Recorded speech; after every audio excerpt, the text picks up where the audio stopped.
സ്റ്റിച്ചിങ്സിലേക്ക് സ്വാഗതം. അപ്പോൾ കഴിഞ്ഞ വീഡിയോയിൽ ഒരു പെറ്റിക്കോട്ട് എങ്ങനെ കട്ട് ചെയ്യുന്നു എന്നുള്ള ഒരു പെറ്റിക്കോട്ട് കട്ട് ചെയ്യുന്ന ഒരു വീഡിയോ ആണ് ഉണ്ടായിരുന്നത്. അത് എങ്ങനെയാണ് അത് അളവെടുത്ത് അതെങ്ങനെ കട്ട് ചെയ്യും എന്നുള്ളത് കാണിച്ചു തരുന്നത്. അത് എല്ലാവർക്കും മനസ്സിലായി എന്ന് വിചാരിക്കുന്നു. അപ്പോൾ ഇനി അതെങ്ങനെ സ്റ്റിച്ച് ചെയ്യുന്നതെന്ന് അറിയണ്ടേ. അപ്പോൾ നമ്മൾ ഇവിടെ ഇങ്ങനെയാണല്ലോ ഈ ഷോൾഡർ കട്ട് ചെയ്യാത്ത രീതിയിൽ ഇങ്ങനെ ആണല്ലോ നമ്മളിത് കട്ട് ചെയ്തെടുത്ത് അത് എളുപ്പം ആയിട്ട് തയ്ക്കാൻ വേണ്ടിയിട്ടാണ്. അപ്പം ഇതാണ് എളുപ്പമായിട്ടുള്ളൊരു രീതി. അപ്പോൾ അത്യാവശ്യം തുടക്കക്കാർക്ക് പോലും തയ്ക്കാൻ എളുപ്പമുള്ളൊരു രീതിയാണ് ഇത്. അപ്പോൾ ഇതിങ്ങനെ നമുക്ക് ഇതിങ്ങനെ ഇടാം. ഈ കൈക്കവശം ഇങ്ങനെ ഇട്ട് ഇടാം. അപ്പോൾ ഇങ്ങനെ ഇടാം.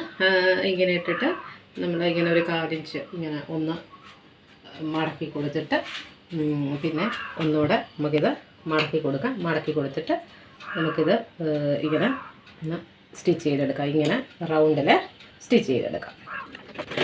അപ്പോൾ ഇതിങ്ങനെ റൗണ്ടിൽ സ്റ്റിച്ച് ചെയ്തെടുത്തിട്ടുണ്ട്. അടുത്ത നമുക്കിത് കൈക്കുഴിയാണ്. നമുക്കിതിങ്ങനെ ഇതുപോലെ തന്നെ ഒരു 1/4 ഇഞ്ച് ഇങ്ങനെ മടക്കി നമുക്ക് സ്റ്റിച്ച് ചെയ്ത് രണ്ട് കൈക്കുഴിയും ഇങ്ങനെ കൈയും ഇതുപോലെ സ്റ്റിച്ച് ചെയ്ത് എടുക്കാം. അപ്പോൾ ഇതിങ്ങനെ കഴുത്തും ഇങ്ങനെ കൈയും അടിച്ചെടുത്തിട്ടുണ്ട്. ഇനി നമുക്ക് ഞൊറി വിട്ട് കൊടുക്കുന്നത് എങ്ങനെയാണെന്ന് കാണിച്ചു തരാം. അതിന് ഇങ്ങനെ എടുക്കുക. അതിൻ്റെ ഈ പീസിൻ്റെ ഫ്രണ്ട് പീസ് എടുക്കുക. ഒരു പീസ് എടുക്കുക. അതിൻ്റെ ഒരു സൈഡ് നല്ല വശവും. അപ്പം നമുക്ക് ഇവിടെ തൊട്ട് ഇവിടെ വരെയാണല്ലോ ഞൊറി ഇട്ട് കൊടുക്കേണ്ടത്. അപ്പം ഇതിൻ്റെ നല്ല വശവും അതായത് ഈ താഴെ വശവും നല്ല വശവും ഇതിൻ്റെ നല്ല വശവും തമ്മിൽ ഒന്ന് ജസ്റ്റ് ഒന്ന് അടിക്കുക. അതുപോലെ തന്നെ ഈ സൈഡും അടിക്കുക. കാണിച്ചു തരാമേ.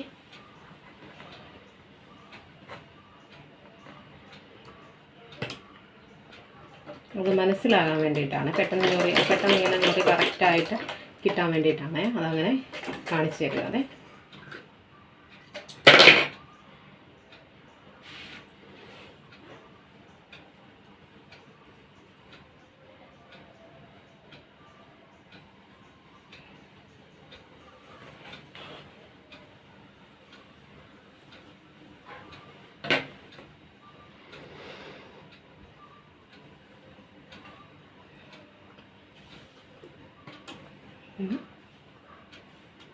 അടിച്ചു കൊടുക്കണേ.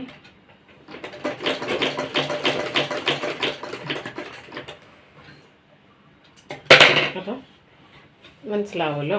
നമുക്ക് ഇത്രയും ഞൊറിവാണ് ഇതിവിടെ വരേണ്ടത്. അപ്പോൾ ഈ 2 വശം കൂടെ അടിച്ച് വെച്ച് കഴിയുമ്പോൾ നമുക്ക് മനസ്സിലാവും ഇത്രയും ഞൊറിവാണ് ഇവിടെ വരേണ്ടത്.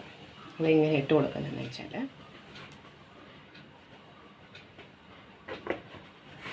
ഇങ്ങനെയാണ് ഞൊറി ഇവിടുന്ന് കാണിച്ചു തരാം. ഇവിടെ ഇത്രയും ഇതിൽ കവർ ചെയ്ത് വരണം.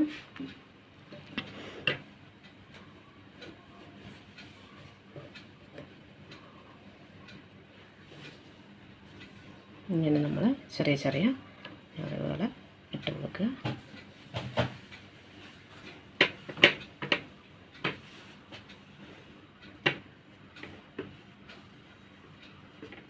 മടങ്ങി പോവാതെ ഇങ്ങനെ വെച്ചിട്ട്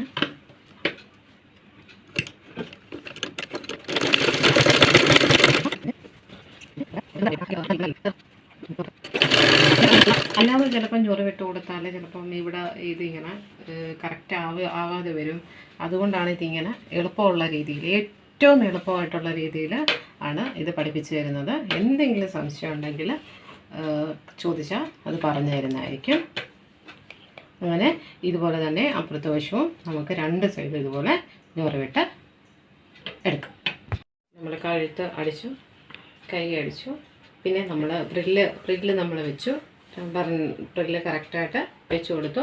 അതിനുശേഷം നമ്മൾ ഇത് ഇങ്ങനെ മേലോട്ട് വെച്ചിട്ട് നമ്മൾ ഞൊറി വിട്ട് കൊടുത്തതിൻ്റെ നമ്മളിങ്ങനെ പുറം കാണി ഇങ്ങനെ അടിച്ചു കൊടുക്കണം.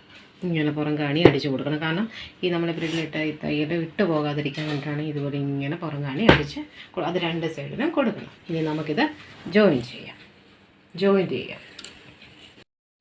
ഇനി നമുക്കിത് തിരിച്ചിട്ട് നമുക്കിത് രണ്ട് സൈഡും ജോയിൻ ചെയ്ത് കൊടുക്കാം.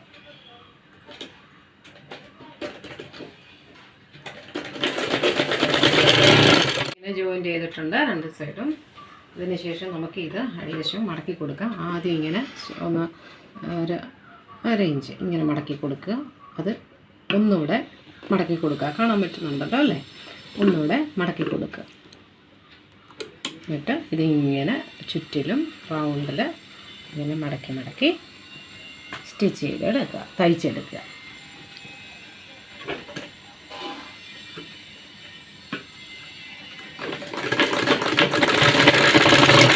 ഏറ്റവും എളുപ്പമായിട്ടുള്ള രീതിയിൽ എങ്ങനെ ഒരു പെറ്റിക്കോട്ടിന് അളവെടുത്ത് കട്ട് ചെയ്ത് സ്റ്റിച്ച് ചെയ്യാന്നുള്ള ഒരു വീഡിയോ ആയിരുന്നു.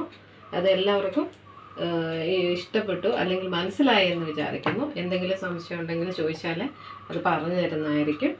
അപ്പോൾ അടുത്തൊരു സ്റ്റിച്ചിങ് വീഡിയോ ആയിട്ട് വീണ്ടും കാണാം. Bye bye.